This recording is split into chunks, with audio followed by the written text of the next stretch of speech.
Welcome back to The Breakdown with me, NLW. It's a daily podcast on macro, Bitcoin, and the big picture power shifts remaking our world. The Breakdown is sponsored by Nexo.io and Bitstamp, and produced and distributed by CoinDesk.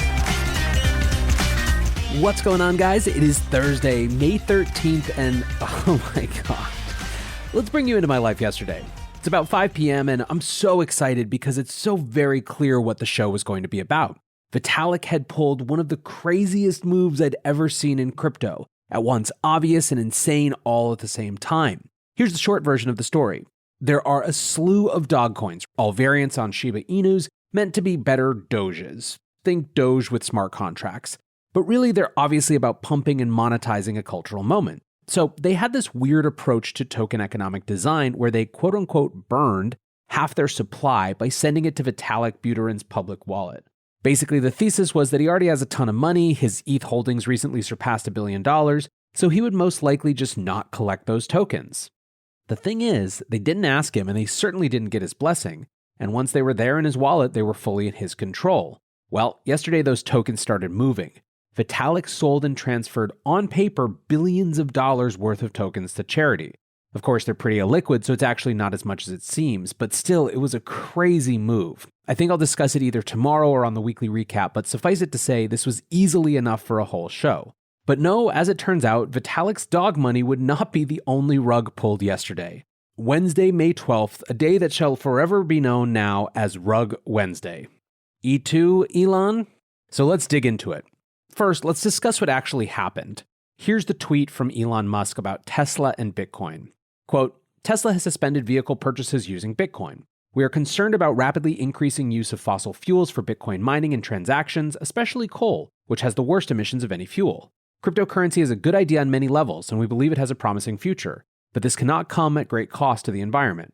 Tesla will not be selling any Bitcoin, and we intend to use it for transactions as soon as mining transitions to more sustainable energy. We are also looking at other cryptocurrencies that use less than 1% of Bitcoin's energy per transaction. So obviously a bunch of thoughts here. First of all, for people who are saying some version of a tweet from a single person shouldn't be able to move markets like this, there's so much wrong with that assessment, I don't even know where to begin. First of all is the market structure. This is an extremely levered asset where cascading liquidations make every move down much more dramatic than whatever set it off. We also have a large number of whales and professional trading outfits who make an absolute ton of money counter-trading moves like this and leaning into the narrative. So one part of my response to this sentiment is that market structure makes sentiment-based moves appear much more dramatic than the sentiment actually would hold for. Part two is that this isn't some random guy. It's not even some random billionaire. This is the representative of a company whose massive purchase of Bitcoin drove that leg of the bull market from the mid-30,000s to the low 60,000s. This is that person basically backtracking in a way that completely aligns with the potentially most damaging FUD of this entire cycle. So no, it's not Bitcoin market immaturity. It's a correct recognition that, at least in the short term, this is a significant event. So given that context, let's talk about it. One of the first things I said when Elon started playing the Bitcoin game is that it seemed likely to me that Tesla getting involved, perhaps counterintuitively, would increase the environmental FUD around Bitcoin and increase the risk of that FUD, rather than going the opposite direction. Wouldn't you think that a clean car company buying Bitcoin would increase the perception of Bitcoin as a clean asset? Well, Elon is not a paragon of climate virtue despite his day job. He has a huge number of critics and detractors. And my thesis was that more people were likely to take away that the move into Bitcoin demonstrated that Elon was full of crap about Tesla's environmental concerns than were likely to change their opinion about Bitcoin as it relates to the environment. That, I think, is playing out. In short, Elon and Tesla getting involved in Bitcoin increased the environmental FUD risk for Bitcoin by putting a much more dramatic focus on it. But let's talk about why this happened now. I did a poll yesterday asking what people thought was really behind this move. Of the over 1,500 votes, only 4.3% thought it had to do with genuine environmental concern. 21.6% said it was 4D chess of some kind. 41.5%, the largest group, said that it was shareholder or government pressure. And 32.5% said the man just loves chaos. So let's talk about interpretations that I think are wrong.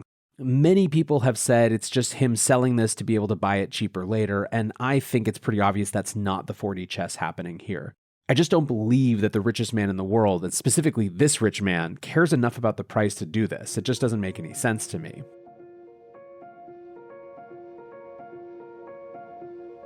Looking for the best way to unlock your crypto's liquidity? Nexo.io is exactly what you need. Borrow against your digital assets at just 5.9% APR. Earn passive income with yields of up to 12%. And swap between more than 75 market pairs with the instant Nexo exchange. Try the Nexo Wallet app to get the whole 360 degrees of crypto banking. Get started at Nexo.io. Secure, regulated, and reliable, Bitstamp is the cryptocurrency exchange of choice for more than 4 million investors and traders worldwide. Since 2011, Bitstamp has been a trailblazer in security, head of the class in personal customer service, and dedicated to making buying crypto fast and easy. Whether you are investing on our desktop platform and mobile app or trading on our speedy APIs, Bitstamp gives you all the tools you need to reach your crypto goals. Visit bitstamp.net to learn more. Bitstamp, for all the ways we crypto. I also am with everyone in this poll not buying the prima facie environmental explanation. There is, of course, a risk here of overcomplicating things. Elon said it's bad for the environment, even followed it up with a chart of Bitcoin's energy expenditure. Maybe we should take him at face value.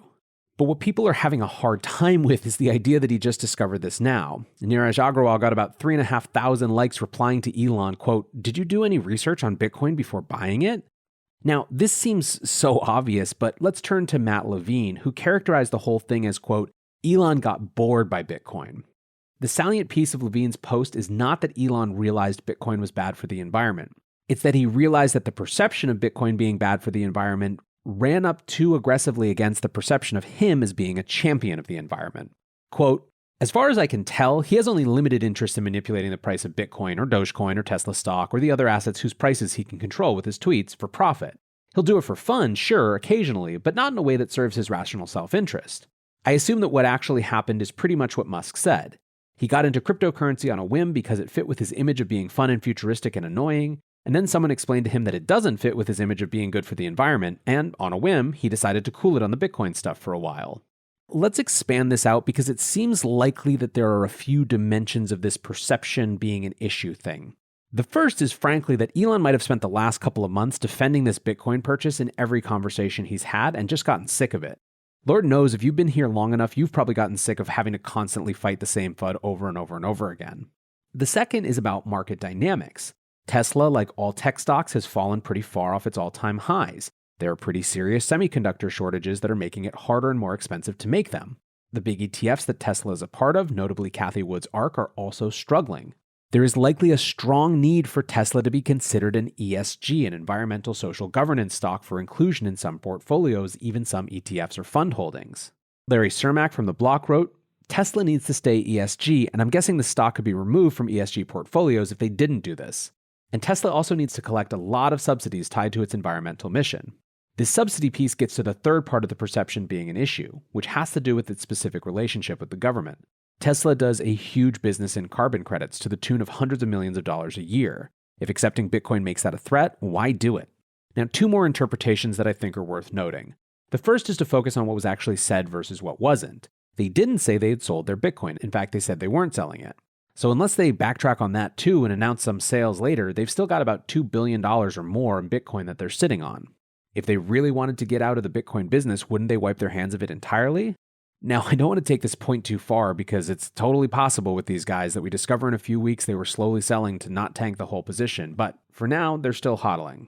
The other interpretation that is worth noting is just that this is super in character for Elon, aka the vagaries of an eccentric billionaire who probably shouldn't have access to Twitter. There are a lot of people who are neutral to pro on Elon who are now like, "F this guy," and who are looking at all of his previous claims with skepticism too. I mean, he's literally run a poll in the last few days on whether Tesla should accept Bitcoin, knowing almost assuredly that they were going to do this.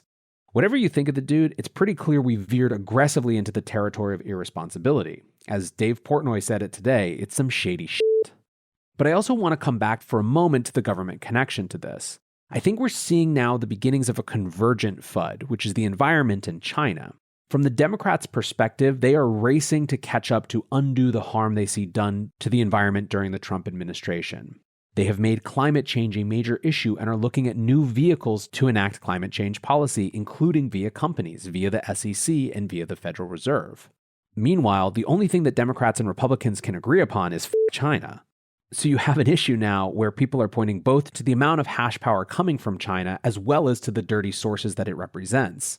Now, you'll know that this is not new FUD. In fact, we're repeating cycles over and over again, which is why it's so exhausting. What's new is the potential traction for that FUD to get given the particular composition of the US government. It makes Bitcoin's narrative vis-a-vis elected officials much more difficult for the moment. So where do things go from here? And let's start with the short and medium term. First, I think Bitcoin is probably oversold. Like I said, I think crypto markets are such that moves get radically exacerbated. So not financial advice, obviously, but the dip buyers, myself included, are likely to end up pretty happy about it. Second, I do think that this makes it harder for corporate officers who are trying to get their companies into Bitcoin. We can be confident in the long-term trajectory about Bitcoin without being Pollyannish about the challenges in the immediate term. I think the corporate conversations to get people to buy this as a corporate treasury asset just got meaningfully more difficult. It doesn't mean that it will stop, but it gave huge fuel to the internal skeptics. Remember, not doing something already takes way less activation energy than doing something, than doing anything. So why not just wait a bit and see how it all plays out, right? Third, you can certainly see a narrative shift over to non-proof of work assets. There have been increasing reports of corporate treasuries and institutional investors getting interested in ETH. If they can actually credibly point to a date for proof of stake conversion, I could see some of those internal corporate advocates for a Bitcoin allocation shifting at least part of their argument over. Of course, all it takes is one listen to my show with Robbie Gutman over at NYDIG to see how high the hill is to climb for Ethereum in corporations, but it's still a potential narrative boom. I would warn Ethereans and basically everyone else, however, to not get too comfortable dancing on Bitcoin's grave. One, Bitcoin has a habit of making fools of people who do that, and second, this industry as a whole remains precarious. A wholesale shift away from Bitcoin likely doesn't give everything else the boost that they imagine. Instead, it would radically undermine faith in the whole enterprise. It would validate all those critics who feel that the whole thing is fragile and destined to fail. Longer term, I look at this in two ways. The first is Bitcoin is going to keep on going on. It just minted its highest mining difficulty ever, showing that mining competition remains extraordinarily strong. I also don't think I need to say this to this audience, but even with my caution to take seriously the new challenge that this might represent, it's not even close to in the realm of existential.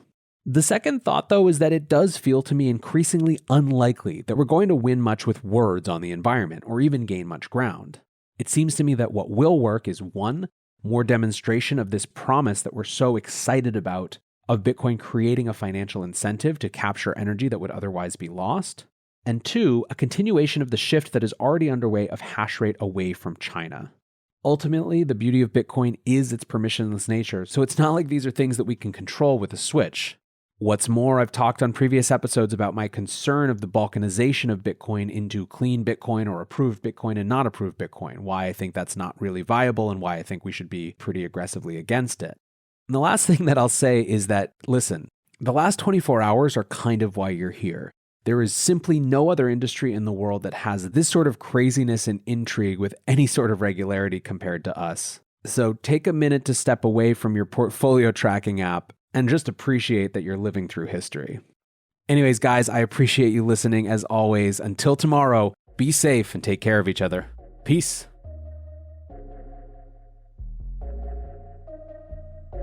We're witnessing the greatest paradigm shift in finance in modern history. Join thousands of newsmakers and influencers talking the future of money at Consensus by CoinDesk, a live virtual experience of leaders, changemakers, virtual reality meetups, keynotes from Ray Dalio, Gary Vaynerchuk, and much more. Get an up-close look at the boom in crypto, the surge in institutional investment in Bitcoin, the NFT mania, the breakneck innovation in decentralized finance, and the coming disruption from central bank digital currencies. The Breakdown listeners can visit events.coindesk.com and use the promo code BREAKDOWN to save $25 today. Join us May 24th through May 27th for Consensus by CoinDesk and register today at events.coindesk.com. Thanks for listening, and we'll see you there.